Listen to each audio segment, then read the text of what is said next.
बिस्मिल्लाहिर्रहमानिर्रहीम। अस्सलामुअलैकुम वरहमतुल्लाहि वबरकातुहू।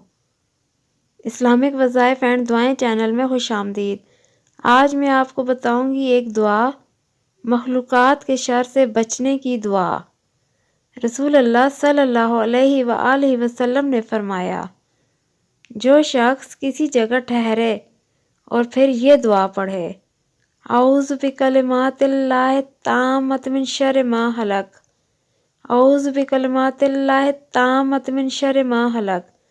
मैं अल्लाह ताला की मखलूक की शर से अल्लाह ताला की मुकम्मल कलिमात की पनाह चाहती हूँ, तो इसके वहाँ से रवाना होने तक इसे कोई चीज़ नुकसान नहीं पहुँचा सकेगी।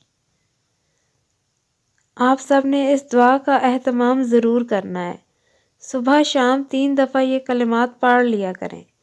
ये मखलूक़ात की शर से बचने के लिए बहुत ही अच्छे और हिफाजत की दुआ है। अच्छी बात आगे फैलाना सदका जारिया है। जिन बहन भाइयों ने अभी तक चैनल को सब्सक्राइब नहीं किया, मेरी छोटी सी दरख्वास्त है वो चैनल को ज़रूर सब्सक्राइब करें। शुक्रिया।